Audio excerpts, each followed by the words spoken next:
Class 9th chapter atom and molecules. इस chapter में हम ये जानेंगे कि हमारे ऑल अराउंड जो चीज़ें हम देखते हैं वो किससे बनी होती हैं,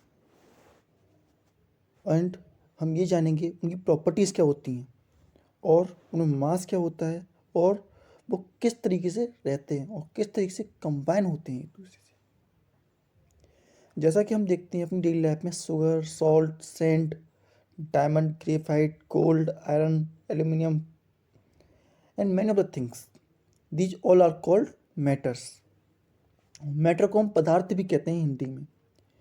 एक इंडियन फिलोसोफर हुए महर्षि कनट। महर्षि कनट ने कहा, if we go on dividing matter, अगर हम मैटर को डिवाइड करते जाएं तो एक ऐसी कंडीशन आएगी जिसे और डिवाइड नहीं किया जा सकता। एंड उन्होंने इस चीज़ को जो उससे और से डिवाइड नहीं किया सकता उसे उन्होंने नाम दिया परमाणु। और परमाणु को फिर बाद में जॉन डल्टन ने इसे एटम नाम दिया। Atom mean indivisible, that can not divided further. And इसके बाद एक और साइंटिस्ट हुए जिन्हें पकुदा नाम के साइंटिस्ट, पकुदा कत्यानमा, एक स्टेप और आगे गए और उन्होंने बताया कि परमाणु जो होते हैं आमतौर पर कंबाइन स्टेट में रहते हैं। कुछ ज़्यादातर जो परमाणु होते हैं, ज़्यादातर एटम जो होते हैं वो कंबाइंड फॉर्म में एग्जिस्ट करते हैं और उस कंबाइंड फॉर्म को हम कहते हैं मॉलिक्यूल या अणु। तो all matter is made up of small particle called atoms and molecule. जितने मैटर्स होते हैं, छोटे छोटे पार्टिकल जिन्हें हम एटम और मॉलिक्यूल कहते हैं, उनसे मिलकर के बने होते हैं। Different kind of atom have different properties due to which they differ from each other and also shows different property. हर एटम और हर मॉलिक्यूल की अपनी अलग अलग प्रॉपर्टी होती हैं एंड अलग अलग शेप में साइज होता है जो उन्हें एक दूसरे से अलग बनाता है। Now we come to law of chemical combination. Law of chemical combination में हम मेनली दो लॉ ऑफ केमिकल कॉम्बिनेशन पढ़ेंगे। पहला है law of conservation of mass for matters and law of constant proportion. सबसे पहले चलते हैं लॉ ऑफ कंजर्वेशन मास पर। इन 18th सेंचुरी साइंटिस्ट ने ये नोटिस किया कि केमिकल रिएक्शन को जब हम एक क्लोज कंटेनर में करते हैं तो उनके वजन में कोई चेंज नहीं आता। एंड ये ऑब्जर्वेशन एक लॉ के फॉर्म में लेवोस्पियर ने दिया in 1774। And according to his law of conservation of mass, matter is neither created nor destroyed in a chemical reaction. Matter जो होता है केमिकल रिएक्शन में न तो बनाया जा सकता है और ना ही डिस्ट्रॉय किया जा सकता है, वो हमेशा कांस्टेंट रहता है। No gain and no less of mass take place in a chemical reaction. It is been found by experiment that if 100 gram of calcium carbonate are decomposed completely, then 50 gram of calcium carbonate and 44 gram of carbon dioxide is formed.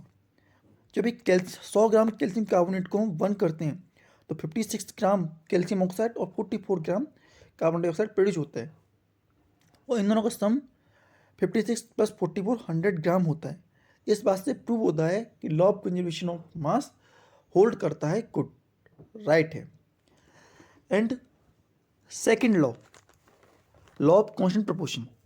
Law of constant proportion तो प्रोस्ट नाम के scientist ने दिया था इन 1779 में। उन्होंने ये analyse किया जो केमिकल कंपोजिशन होता है, एक कंपाउंड के अंदर जो केमिकल कंपोजिशन होता है वो हमेशा एक फिक्स प्रोपोर्शन में होता है। और उन्होंने इसके लिए बहुत सारे कंपाउंड को देखा और उसके बाद में उन्होंने ये बोला, एक chemical compound always consist of the same element combined together in a fix proportion by mass. एक केमिकल कंपाउंड हमेशा सेम टाइप ऑफ एलिमेंट को कंसिस्ट करके रखता है जो कि फिक्स प्रोपोर्शन में होते हैं मास के। उनके मास में कुछ चेंज नहीं आता और उनके मास के रेशियो भी हमेशा फिक्स रहते हैं। This mean whatever be the source we obtain water, mean to से हम अगर वाटर को, जैसे एग्जाम्पल लेते हैं वाटर का, हम वाटर को चाहे अर्थ पे लें, मून पे लें, सन पे लें, कहीं पर भी लें, उसके अंदर एच वाटर के 2 मॉलिक्यूल और एक ऑक्सीजन का मॉलिक्यूल रहेगा, जो कि रेशियो में होंगे 1:8।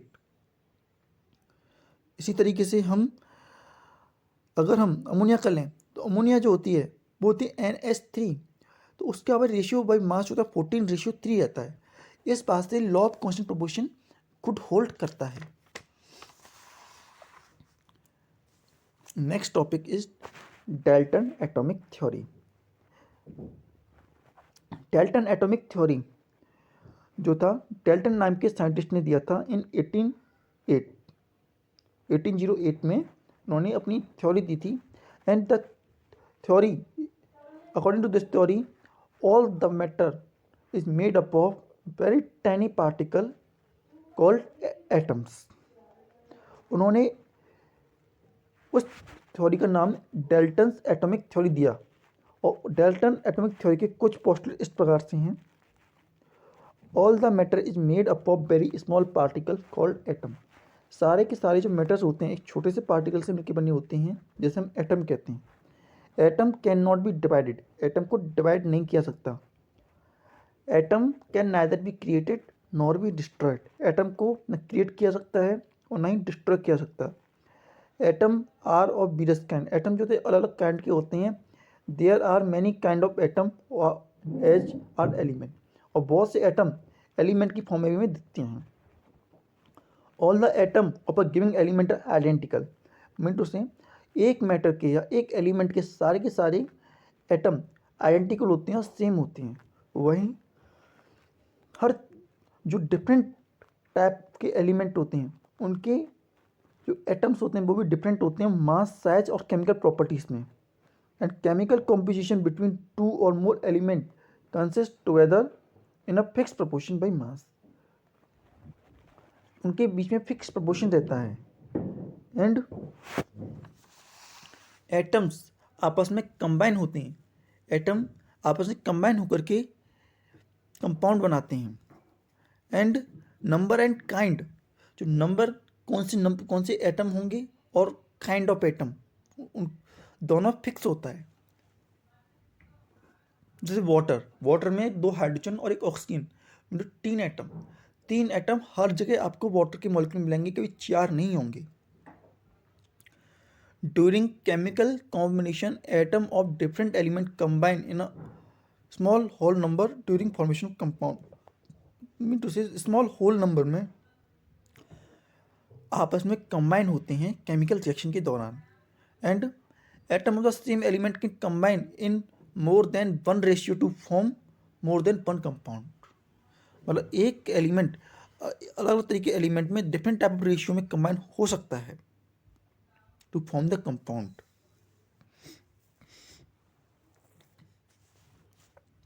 ये जो डाल्टन ने एटॉमिक थ्योरी दी थी, डाल्टन एटॉमिक थ्योरी एक बेसिस बनी जिस पर हम बहस कर सकते थे। उन्होंने एक पोस्टुलेट, उनके पोस्टुलेट जो थे बहुत ही ज़्यादा इंपॉर्टेंट साबित हुए आगे की स्टडीज़ के लिए। जॉन डाल्टन जो थे उनकी डाल्टन एटॉमिक थ्योरी में कुछ ड्रॉबैक्स भी थे। पहला ड्रॉबैक ये था, उन्होंने ये कहा था एटम को न तो हम क्रिएट कर सकते हैं और ना ही डिस्ट्रॉय कर सकते हैं।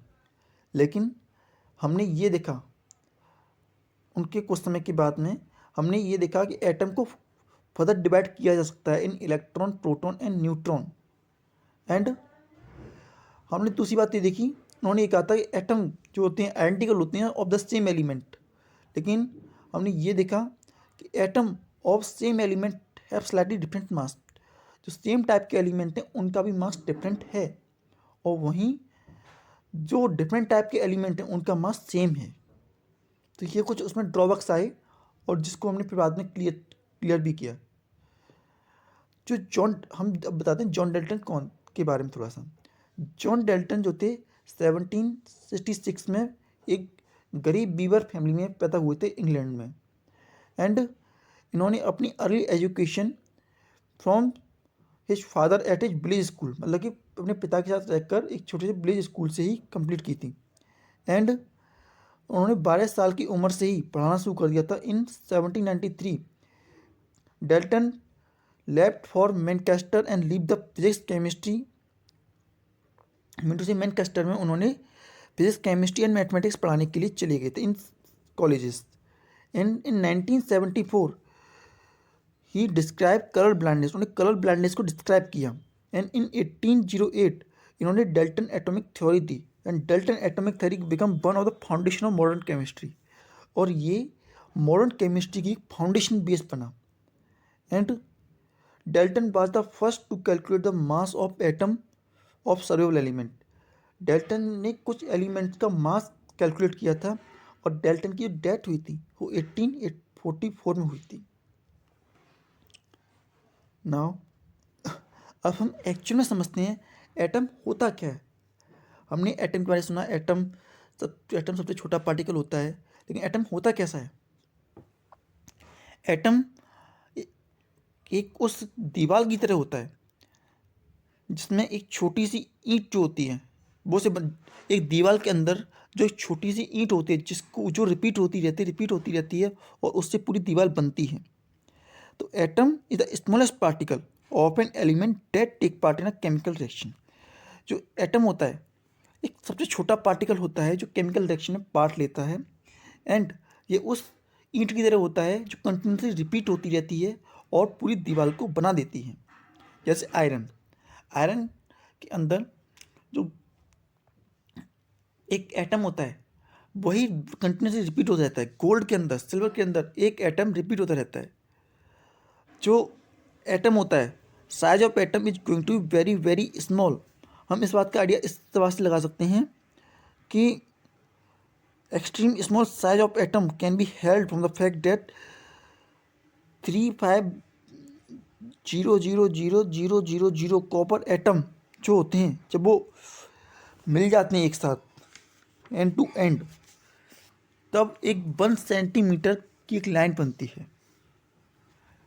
And size of the atom mayor किया जाता है एटॉमिक रेडियस के अकॉर्डिंग. और एटॉमिक रेडियस को हम नैनोमीटर्स में कैलकुलेट करते हैं. 1 नैनोमीटर जो होती है 10⁻⁹ मीटर के बराबर होती है. हाइड्रोजन एटम का जो रेडियस होता है, हाइड्रोजन एटम जो होता है सबसे छोटा एटम होता है सब में. हाइड्रोजन का एटॉमिक रेडियस 0.037, कार्बन का 0.077, नाइट्रोजन का 0.074, ऑक्सीजन का 0.073. इसी तरीके से एलिमेंट के एटम चलते जाते हैं. Atom are so small that they can not seen even in powerful microscope. हम एलिमेंट इतने ज़्यादा छोटे होते हैं कि हम उन्हें पावरफुल माइक्रोस्कोप के अंदर भी नहीं देख सकते. And scanning tuning funnel enable us to see atom through indirectly. लेकिन कुछ मेथड्स होते हैं जिनकी मदद से अभी फाइंड हो रहे हैं जिनकी मदद से हम कुछ एटम्स को देख पाते हैं लेकिन कंप्लीटली नहीं, इनडायरेक्टली मैनर में. Now next topic symbol of the element. अब देखिए हम जब एलिमेंट की बात करते हैं तो हमें उनके रिप्रेजेंटेशन के लिए कुछ तो चाहिए होगा. तो उन्हें रिप्रेजेंट करने के लिए हम जो डेल्टन थे उन्होंने कुछ सिंबल दिए हमें जिनकी मदद से हम एटम्स को रिप्रेजेंट कर सकते हैं. Dalton was the first scientist to use symbol to represent the element in a short way, ताकि हम शॉर्ट वे में रिप्रेजेंट कर सकें. जैसे आयरन सर्कल के बीच में एक सर्कल बना करके एक बीच में डॉट लगा दिया. Carbon completely black circle, oxygen completely white circle, sulphur एक सर्कल प्लस उसके अंदर प्लस कर दिया, platinum circle and P, iron circle I, copper circle C, silver S, lead L. इस तरीके से उन्होंने बहुत सारे सिंबल्स उन्होंने बना के दिए जिसकी मदद से हम उन्हें रिप्रेजेंट कर सकते हैं. फिर हमने देखा कि हमें और अच्छे से अगर हमें सिंबल को रिप्रेजेंट करना हो तो क्या तरीका हो सकता है, क्योंकि हम सिंबल से रिप्रेजेंट तो कर सकते हैं और इनका हिस्टोरिकल इम्पोर्टेंस भी है. लेकिन हमें कोई फॉर्मूला बनाना हो तो हमें सिंबल की मदद से डिफाइन कर पाना थोड़ा डिफिकल्ट होता है. तो इसके लिए जे बर्जिलियस ऑफ सूडान, उन्होंने एक पर्पस किया कि हम ऐसा क्यों नहीं कर सकते कि हम पहले या दूसरे दो, पहला लेटर या पहले दो लेटर लेकर के किसी सिंबल के या उसके एलिमेंट के उसे सिंबल की तरह यूज कर लें। और हम मॉडर्न डे में हम यही करते हैं।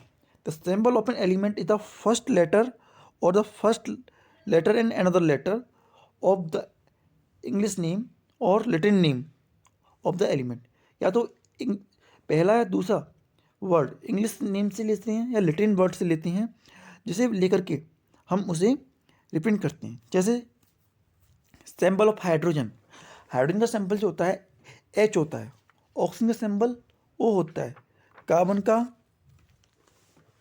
C होता है, हाइड्रोजन का H, हीलियम का He, लिथियम का Li, boron B, carbon C, nitrogen N, chlorine F, neon Ne, magnesium Mg, aluminium Al, silicon Si, phosphorus P, sulphur S, chlorine Cl, argon A, calcium Ca, manganese Mn, nickel Ni, zinc Zn, boron Br, krypton Kr, iodine I, barium Ba, cobalt Ca, uranium U। And कुछ element ऐसे भी हैं जिनको हमने English word से नहीं बल्कि उनकी लैटिन वर्ड से लिया। जैसे सोडियम, सोडियम का हमने लिया Na, इनका लैटिन वर्ड है नेट्रियम। पोटेशियम, पोटेशियम का सिंबल है K क्योंकि उसका लैटिन वर्ड है कैलियम। आयरन, आयरन का लिया हमने Fe क्योंकि उसका लैटिन वर्ड है फेरम। कॉपर, कॉपर का लिया Cu क्योंकि उसका लैटिन वर्ड है क्यूप्रम। सिल्वर का लिया Ag क्योंकि उसका लैटिन वर्ड है एग्रीटम। एंड गोल्ड का लिया Au क्योंकि उसका लैटिन वर्ड है ऑरम। मरकरी का लिया Hg क्योंकि उसका नाम है हेड्राक्रियम। लीड का लिया Pb क्योंकि उसका नाम प्लम्बम। एंड टिन का लिया Sn क्योंकि स्टेनम उसका नाम है लैटिन में। Now mass of the element, mass of the element को हम कैसे कैलकुलेट करते हैं। जो एक mass of the hydrogen atom जो होता है वो बहुत बहुत बहुत छोटा होता है, तकरीबन 1.673 इंटू 10⁻23 ग्राम्स होता है। इतने छोटे मास के साथ कैलकुलेशन कर पाना क्वाइट कॉम्प्लिकेट होता है। एंड इसीलिए हमें ज़रूरत पड़ी कि हम मास को डिफाइन करें in such a manner that we can calculate them easily. तो इसके लिए हमने एक कार्बन एटम जिसका एटॉमिक मास 12 होता है उसको एज अ थीसिस लिया, जिसकी मदद से हम बाकी एटम्स को उनके मास के अकॉर्डिंग कैलकुलेट कर सकें। हाँ, तो कार्बन एटम को कैसे, कार्बन 12 एटम जो होता है, एक एटम होता है कार्बन का जिसके अंदर 6 प्रोटॉन और 6 न्यूट्रॉन होते हैं इन इट्स न्यूक्लियस। सो इसका मास नंबर 12 हो जाता है। कार्बन एटम को हमने असाइन किया है Hn एटॉमिक मास यूनिट, और इसे हम AMU लिखते थे मतलब एटॉमिक मास यूनिट, लेकिन अब हम इसे केवल U लेटर से नोट करते हैं जिसका मीनिंग होता है यूनिफाइड मास। हमने कार्बन एटम को एज अ बेस लिया है। हम कार्बन एटम की मदद से बाकी एटम के मास को कैलकुलेट करते हैं और उसको मेजर करते हैं। जैसे carbon C12 atom has assigned as an atomic mass of exactly 12 atomic mass unit. जो कार्बन एटम का मास होता है वो 12 एटॉमिक मास यूनिट के बराबर 12 U के बराबर होता है। एंड एटॉमिक मास यूनिट जो किसी भी एटॉमिक मास यूनिट ने ली है वो होती है 1/12 the mass of an carbon atom C12। और वन एटॉमिक मास जो होता है 1/12 the mass of carbon atom के बराबर होता है। One atomic mass unit defined exactly the 1/12 the mass of an carbon atom.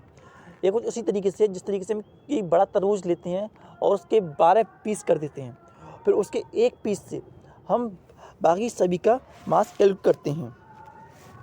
और हम ये कह सकते हैं atomic mass of other element is the relative atomic mass of carbon atom C12 atom. एक रिलेटिव मास होता है बाकी सभी एटम का। यहाँ पे देखिए जिस तरीके रिलेटिव एटॉमिक मास या एटॉमिक मास जो होता है हाइड्रोजन का कार्बन के रेस्पेक्ट में, या रिलेटिव एटॉमिक मास होता है कार्बन के रेस्पेक्ट में हाइड्रोजन का, जिसका सिंबल H होता है, उसका एटॉमिक मास 1U होता है। कार्बन का सिंबल होता है C, उसका एटॉमिक मास होता है 12। Nitrogen N, atomic mass 14।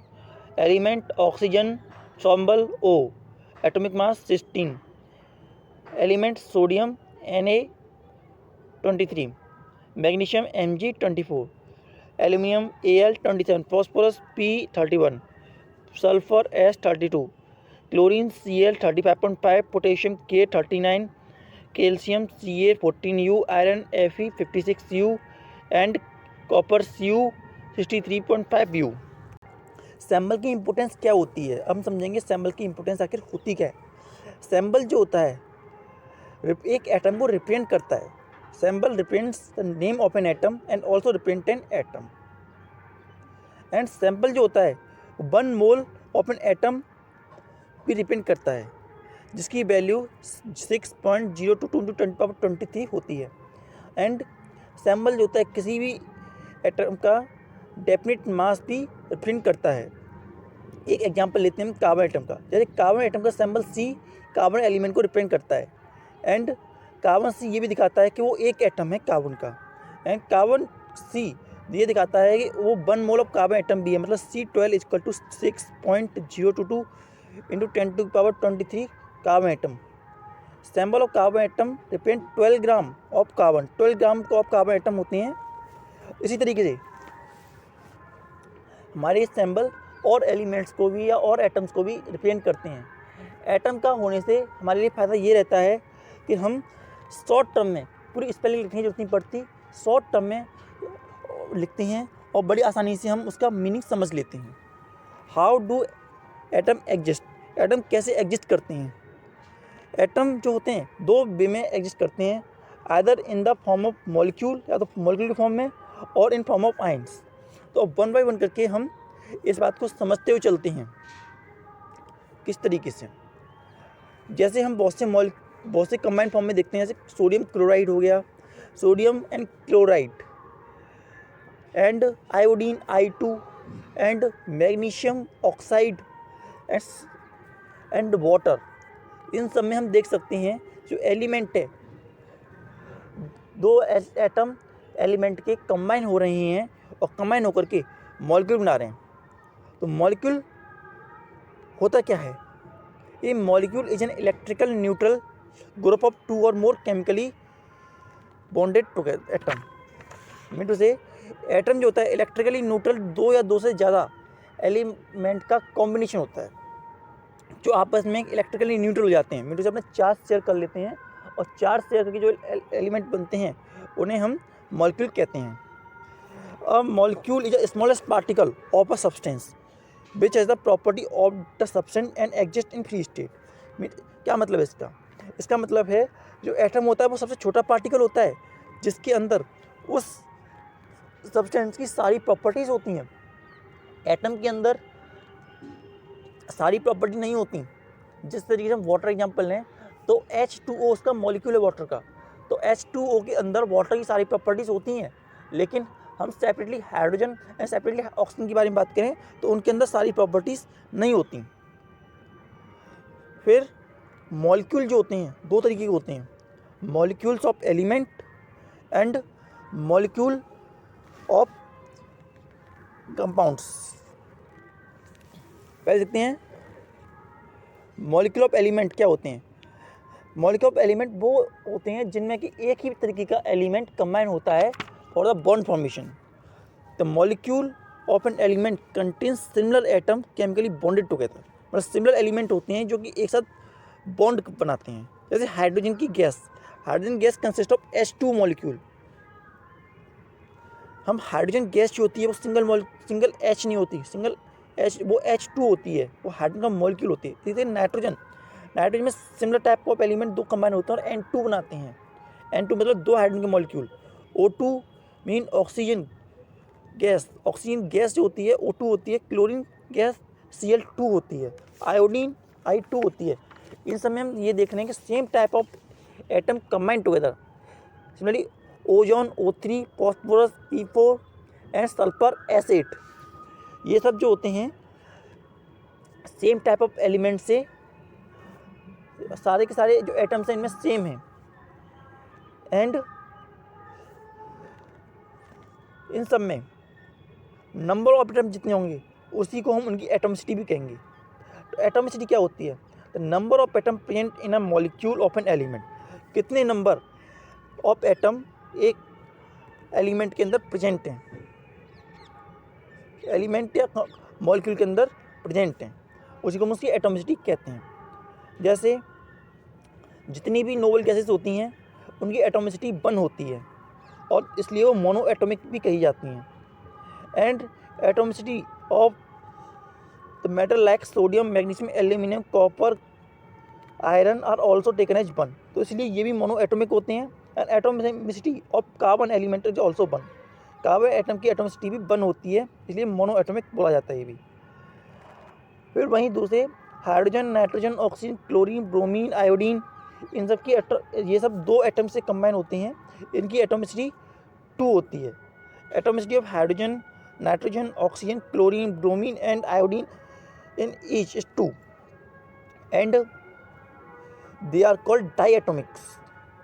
Ozone has 3 molecules in it, therefore its atomicity becomes 3 or it is also triatomic. Phosphorus जो होता है उसके अंदर 4 एटम का बॉन्ड होता है, तो इसकी एटॉमिसिटी 4 हो गई और 4 एटॉमिसिटी होने की वजह से टेट्रा एटॉमिक भी कहते हैं। सल्फर में 8 मॉलिक्यूल होते हैं, 8 सल्फर के मॉलिक्यूल में 8 एटम होते हैं, इसलिए उसे हम उसकी एटॉमिसिटी को 8 कहते हैं और उसको ऑप्टा एटॉमिक कहते हैं। Now molecule of compound. Molecule of compound क्या होते हैं? Molecule of compound contain 2 different type of atom combined together. Molecule of compound में सेम टाइप के एलिमेंट नहीं होते, उसमें 2 element of different kind combine होते हैं टू फॉर्म द कंपाउंड। जैसे हाइड्रोक्लोरिक एसिड। हाइड्रोक्लोरिक एसिड का फॉर्मूला HCl होता है, उसमें एक हाइड्रोजन और दूसरा क्लोरीन का एटम कंबाइन है। इसलिए वाटर का जो मॉलिक्यूल होता है उसमें एक हाइड्रोजन और एक ऑक्सीजन कंबाइन है। उसी तरीके से कार्बन डाइऑक्साइड में कार्बन और एक ऑक्सीजन कंबाइन है। तो इस तरीके के मॉलिक्यूल को हम बोलते हैं मॉलिक्यूल्स ऑफ कंपाउंड। एक compound in which molecule consist, जिसके अंदर मॉलिक्यूल होते हैं, उसे हम मॉलिक्यूल ऑफ कंपाउंड कहते हैं। केमिकल फॉर्मूला जो होता है is a representation the composition of molecule of the substance in term of symbol of an element present in a molecule. जो केमिकल फॉर्मूला होता है उसको हम कह सकते हैं कि एक रिप्रेजेंटेशन, जिसकी मदद से हम ये दिखा सकें कि कौन कौन से एलिमेंट एक मॉलिक्यूल में या एक प्रेजेंट हैं और कितने नंबर में प्रेजेंट हैं। मॉलिक्यूल ऑफ एलिमेंट, जो मॉलिक्यूल ऑफ एलिमेंट हैं या मॉलिक्यूल ऑफ कंपाउंड्स हैं। Formula of element. Chemical formula of an element is a statement of composition of its molecule in the symbol tell us that element and subscript tell us how many atom are present in a molecule. Mean to से एक फॉर्मूले of element में जो composition होता है वो ये दिखाता है कि कौन सा एलिमेंट है इस कंपाउंड के अंदर या मॉलिक्यूल के अंदर, एंड उसके अंदर कितने एटम प्रेजेंट हैं। जैसे कि हाइड्रोजन का फॉर्मूला होता है H2, तो H2 ये दिखाता है 2 हाइड्रोजन के एटम प्रेजेंट हैं। नाइट्रोजन का फॉर्मूला है N2, ऑक्सीजन का फॉर्मूला है O2, क्लोरीन का फॉर्मूला है Cl2, ब्रोमीन का Br2, आयोडीन का I2। इसी तरीके से केमिकल फॉर्मूला ऑफ कंपाउंड और ये रिप्रेजेंट क्या करता है? तो chemical formula of compound is a statement of it composition. उसके स्टेटमेंट की जो कंपोजिशन है उसकी स्टेटमेंट होती है इन विच केमिकल सिंबल टेल, जो केमिकल सिंबल टेल बताते हैं हमें कि कौन कौन से एलिमेंट उसमें प्रेजेंट हैं, एंड सबस्क्रिप्ट जो नीचे उसके लिखा होता है वो दिखाता है नंबर ऑफ दीज एटम, कि मतलब कि वो एटम, जैसे हाइड्रोजन के नीचे 2 लिखा है तो मतलब 2 हाइड्रोजन एटम प्रेजेंट हैं, तो वो ये दिखाते हैं कि कितने नंबर ऑफ एलिमेंट उसके अंदर प्रेजेंट हैं इन अ 1 मॉलिक्यूल ऑफ दैट कंपाउंड। जैसे एग्जांपल वाटर फॉर्मूला H2O, उसमें एलिमेंट प्रेजेंट हैं H and O, एंड उसमें उसकी एटोमिसिटी हुई 3, उसमें 2 हाइड्रोजन और 1 ऑक्सीजन प्रेजेंट है। इसी कार्बन डाइऑक्साइड में 1 कार्बन 2 ऑक्सीजन और 2 एलिमेंट जो प्रेजेंट है carbon and oxygen. Sulphur dioxide 1 sulphur 2 oxygen और एलिमेंट प्रेजेंट है सल्फर एंड ऑक्सीजन। अमोनिया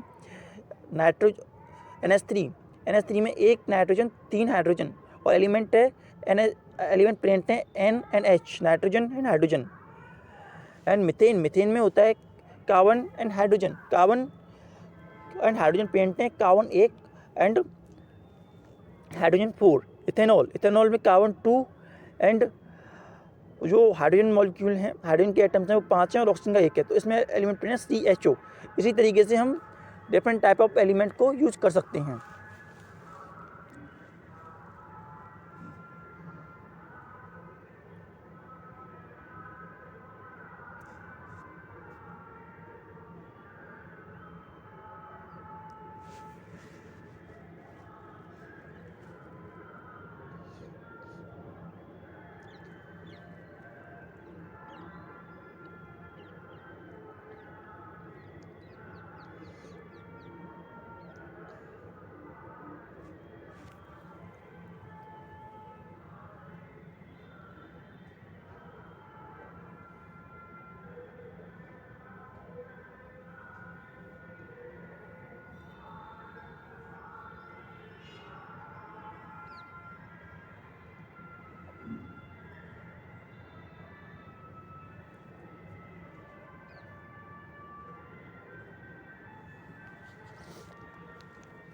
हाँ, तो मॉलिक्यूलर मास क्या होता है?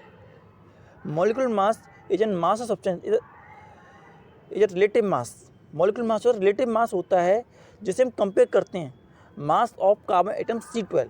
तो हम क्या कहेंगे, molecular mass of a substance is the relative mass of its molecule, उसके मॉलिक्यूल का relative mass as compared with the mass of carbon atom C12 taken as 12 unit. Calculation of molecular mass को calculate कैसे करते हैं? The molecular mass is equal to the sum of atomic mass of all atom present in a molecule. जो molecular mass होता है वो equal होता है उन सभी एटॉमिक मास के सम के जो कि उस मॉलिक्यूल में प्रेजेंट हैं। जैसे वाटर का मॉलिक्यूलर मास, वाटर में हमने देखा है हाइड्रोजन एंड ऑक्सीजन प्रेजेंट होती हैं और हाइड्रोजन का मास होता है 1U होता है एंड ऑक्सीजन का मास 16U होता है।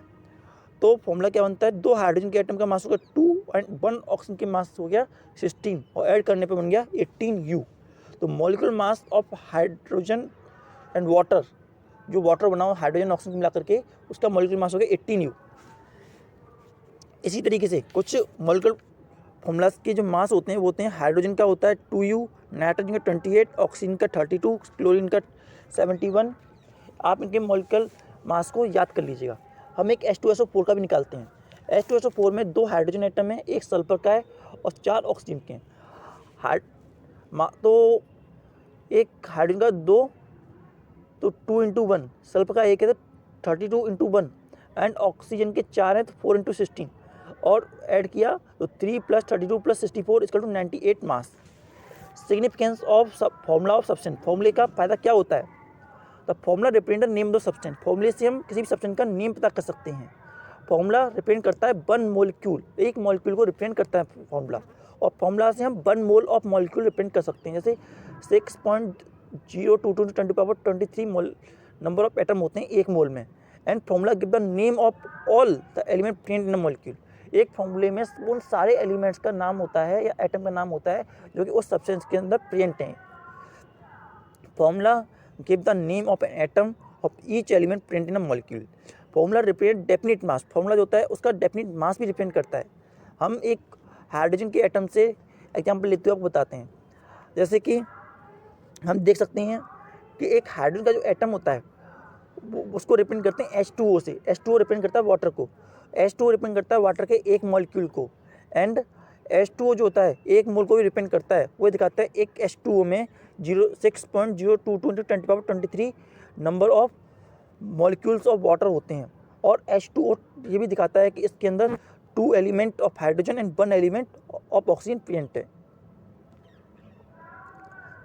एंड H2O हमें दिखाता है कि 1 मॉलिक्यूल कंटेन 2 एटम, हाँ भाई।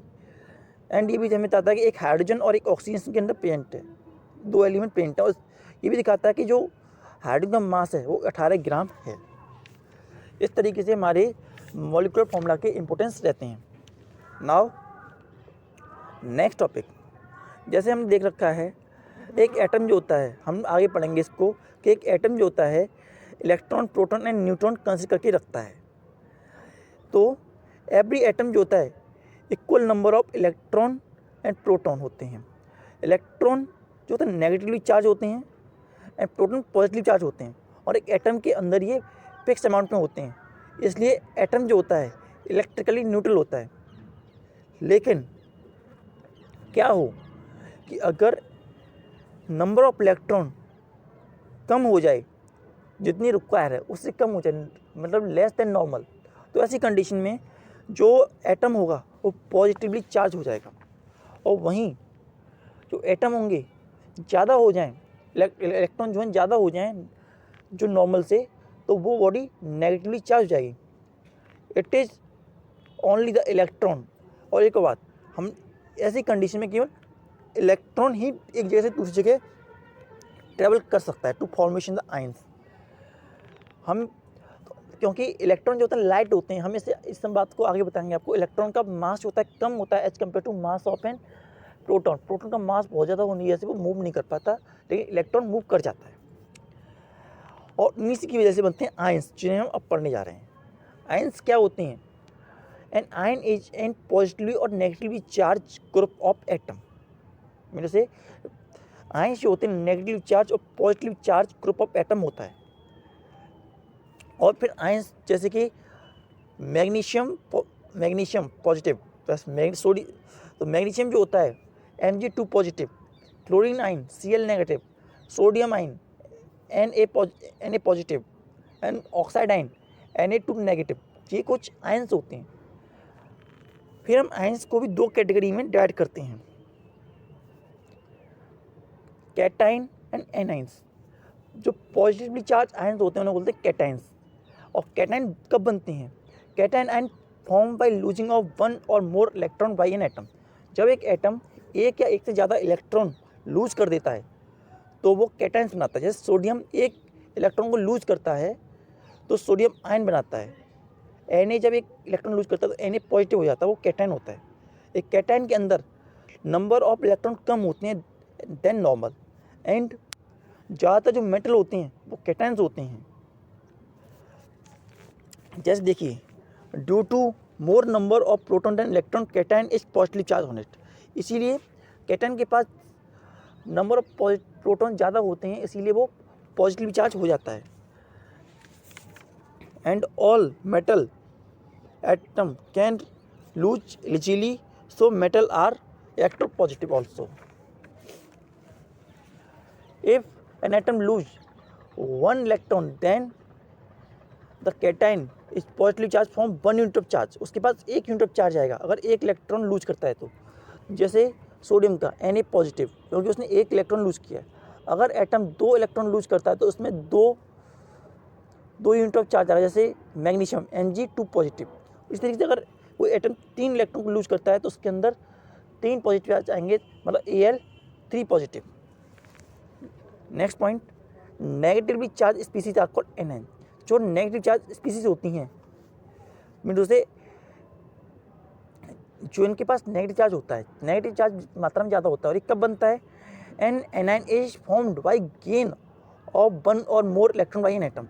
जब एक एटम एक या एक से ज़्यादा इलेक्ट्रॉन को गेन कर लेता है तो वो नेगेटिवली चार्ज हो जाता है। एंड एनायन के पास नंबर ऑफ इलेक्ट्रॉन ज़्यादा होते हैं देन नॉर्मल, एंड ज़्यादातर जो आयंस जो होते हैं, एनायंस जो होते हैं, मोस्टली वो नॉन मेटल होती हैं, except hydrogen and ammonia. And negative charge होने का due to more number of electron than proton and anion become negatively charge. अगर एक एटम 1 इलेक्ट्रॉन गेन करता है तो उसके पास 1 नेगेटिव चार्ज आएगा, जैसे क्लोरीन Cl नेगेटिव। अगर 1 इलेक्ट्रॉन 2 इलेक्ट्रॉन को गेन करता है ये तो उसके पास 2 यूनिट ऑफ नेगेटिव चार्ज आएगा, जैसे ऑक्सीजन। एंड अगर 3 इलेक्ट्रॉन को गेन करता है तो उसके पास 3 यूनिट ऑफ नेगेटिव चार्ज आएगा, जैसे nitrites. Now simple ion and compound ions. कुछ आयन सिंपल होते हैं और कुछ आयन होते हैं compound. Those ion which are found by single atom, ऐसे आयन जो कि सिंगल एटम के द्वारा बनाए जाते हैं उन्हें हम सिंपल आयन कहते हैं। A simple ion are also called mono atomic ions. Simple ions को हम मोनो एटॉमिक आयन भी कहते हैं, जैसे aluminium Al3 positive, oxygen 2 negative, chlorine ions, जो इन सब के जो आयंस होते हैं Cl नेगेटिव, इन सब के एक एटम्स के आयन बने हुए हैं, इसलिए इन्हें हम मोनो एटॉमिक आयन भी कहते हैं। And those ions found by the group of an atom, जो एक ग्रुप ऑफ एटम कंबाइन होने के बाद जो आयंस बनाता है उसे हम पॉली एटॉमिक आयन कहते हैं। And compound ions are also known as poly atomic ions. हम बना करके समझते हैं सोडियम आयन जो आयंस ऑफ एलिमेंट है या मोनो एटॉमिक आयंस हैं, उनके एग्जाम्पल हैं sodium ion, potassium ion, ammonium ion, magnesium ion, calcium ion, copper ion, zinc ion, iron ion and aluminium ion. और वहीं जो कंपाउंड्स के आयन हैं वो हैं hydroxide ion, nitride ion, carbonate ion, sulphate ion, phosphate ion. इसमें आप एक अमोनियम, हमने जो एलिमेंट के आयन बोलता है उसे अमोनियम आयन को थोड़ा आप हटा दीजिएगा, क्योंकि वो एक पॉलीएटॉमिक आयन है। Next point, ionic compounds.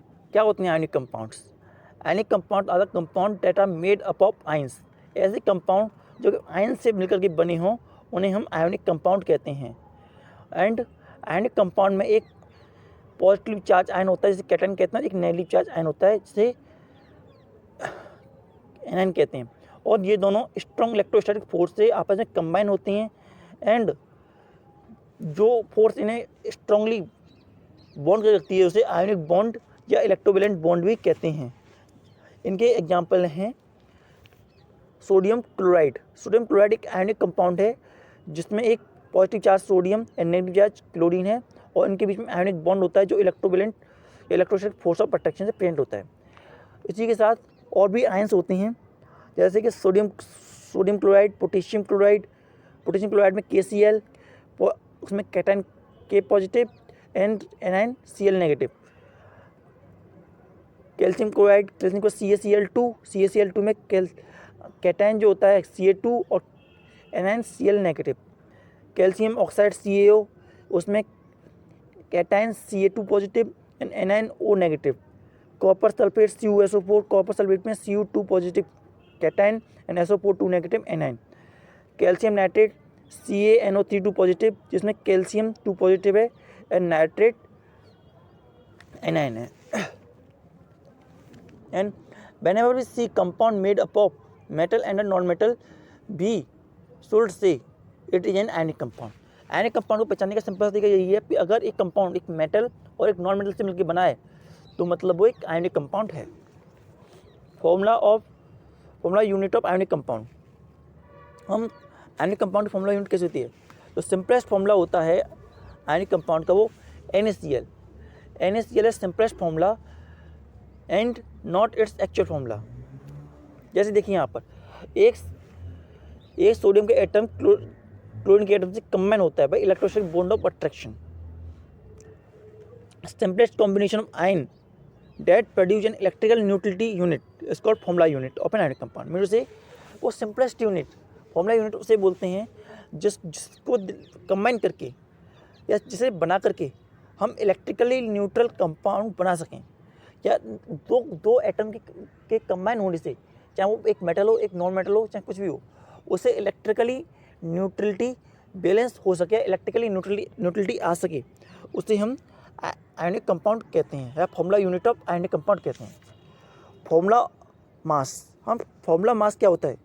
Formula mass of an ionic compound is relative relative mass of its formula unit as compare to mass of carbon C12 atom. मतलब कि आयनिक कंपाउंड का मास जो कि उन वो होता है जो कि उसमें उन सभी एटम का मास जो कि उसके अंदर प्रेजेंट हैं उससे कार्बन एटम के C12 एटम से कंपेयर करने पर जो मास आता है उसे हम फॉर्मूला मास कहते हैं। जैसे formula mass of potassium carbonate में दो पोटेशियम है, एक कार्बन है और 3 ऑक्सीजन है। तो एक पोटेशियम का 39 एटम होता है, कार्बन का 12 होता है और ऑक्सीजन का 16 होता है। तो रखने पर 2 × 39 + 12 + 3 × 16 ऐड किया तो इसका मास में 78 + 12 + 48 तो 138 U। तो formula mass of potassium carbonate is 138 U। Chemical formulas, chemical formula क्या होते हैं? Chemical formula of compound represent the composition of molecule of the compound in a term of symbol of an element present in it. जो chemical formulas होते हैं वो ये दिखाते हैं कि कंपोजिशन कैसे हो रहा है एक मॉलिक्यूल का कंपोजिशन कैसे हुआ और उसके अंदर कौन कौन से एटम प्रेजेंट हैं। जैसे मैग्नीशियम ऑक्साइड में हम देख सकते हैं MgO, हम उसे बोलते हैं मैग्नीशियम ऑक्साइड। और here oxygen is change to oxide. इसमें 2 एटम प्रेजेंट हैं, एक मैग्नीशियम का और एक ऑक्सीजन का। NaCl sodium chloride, here chlorine change to chloride and इसमें 2 एटम प्रेजेंट है, सोडियम का एक क्लोरीन का। एंड CuS, इसमें सल्फर जो सल्फाइड में चेंज हो गया है। ऐसा कंपाउंड फिर हम कंपाउंड जो होते हैं उन्हें भी कई तरीकों में डिवाइड करते हैं। जैसे कि अगर एक कंपाउंड केवल एक ही तरीके के एलिमेंट्स 2 एलिमेंट्स से मिलकर कंबाइन हुआ है तो बाइंडिंग कंपाउंड कहेंगे। जैसे MgO, NaCl, CuS ये सारे बाइंडिंग कंपाउंड हैं। वहीं जो 2 से ज़्यादा में होते हैं उसे पॉलीएटॉमिक कंपाउंड कहते हैं। The ability of an atom to attract the share pair of electron of bond is known as electronegativity of element. मतलब से जब वो बॉन्ड बनाते हैं तो उनके वो कोई एटम कितने बॉन्ड को शेयर कर सकता है, कितने एलिमेंट को मतलब अट्रैक्ट कर सकता है for the formation of bond, उसको उसकी इलेक्ट्रोनेगेटिविटी कहते हैं। जैसे कि इलेक्ट्रोनेगेटिविटी ऑफ हाइड्रोजन 2.1, कार्बन की 2.5, नाइट्रोजन की 3, क्लोरीन की 3 एंड ऑक्सीजन की 3.5, फ्लोरीन की 4। ये इलेक्ट्रोनेगेटिविटी ये दिखाती है कि वो अपनी तरफ बॉन्ड बनाने के लिए कितने फास्टली और कितने स्ट्रांगली अट्रैक्ट कर सकता है किसी एटम को। An element having lower electronegativity is known as less electronegative, और जिसकी इलेक्ट्रोनेगेटिविटी ज़्यादा होती है उसे हाईली इलेक्ट्रोनेगेटिव कहते हैं। और ये इन्फॉर्मेशन हमारे लिए इंपॉर्टेंट होगी इलेक्ट्रोनेगेटिविटी की जब हम आगे वाली क्लास में पढ़ेंगे और पता चलेगा किस तरीके से कंपाउंड फॉर्म होते हैं with the help of electronegativity. Molecular compound are form by the combination 2 और more different type of non metal और मेटल्स। जैसे HCl hydrogen chloride, H2S hydrogen sulphide. इसी तरीके से when there are more than 1 atom of element in a molecular compound, then number of atom indicate the approximate prefix in the formula। मतलब हम prefix लगा देते हैं। जैसे CO2 हम जैसे कि एलिमेंट को दिखा नहीं सकते तो हम क्या करते हैं उसके प्रीफिक्स लगा देते हैं 2। जैसे H2O, CaCO3, O3 जो दिखा रहा है वो दिखा रहा है 3 ऑक्सीजन कार्बन एटम के, जो 3 ऑक्सीजन के एटम है। और कार्बन CaCO3 में कार्बन एटम जो है 1 है और Ca कैल्शियम का 1 है। तो ये नीचे 3 ट्राई ये जो लगता है इसका मतलब ये होता है कि 3 कार्बन एटम प्रेजेंट हैं। जैसे PCl3 phosphorus trichloride, here tri मतलब 3 carbon atom. CCl4 carbon tetrachloride, carbon tetra मतलब टेट्रा में 4 कार्बन क्लोरीन के एटम प्रेजेंट हैं। एंड इसी तरीके से फॉस्फोरस पेंटाक्लोराइड, पेंटाक्लोराइड मतलब 5 फॉस्फोरस प्रेजेंट हैं। And prefix are needed in the name of binary molecular compound in those cases where the same 2 non-metal element form a number of different compound। ये हमारे लिए जरूरी होता है उनके नाम देना जब एक ही एलिमेंट एक या एक से ज़्यादा element different type of compound बना रहे हों तो उनका हमें नेम देना भी बहुत ज़्यादा जरूरी होता है, तभी हम उनके बीच में डिफ्रेंशिएट कर पाते हैं। जैसे nitrogen oxide NO, nitrogen di nitrogen monoxide NO2, and di nitrogen oxide और di nitrogen tri oxide, di nitrogen tetra oxide, di nitrogen penta oxide, इन सब में हम नंबर दिखा करके ये बता पा रहे हैं कि कितने नंबर ऑफ एटम उसमें एक्चुअली प्रेजेंट हैं।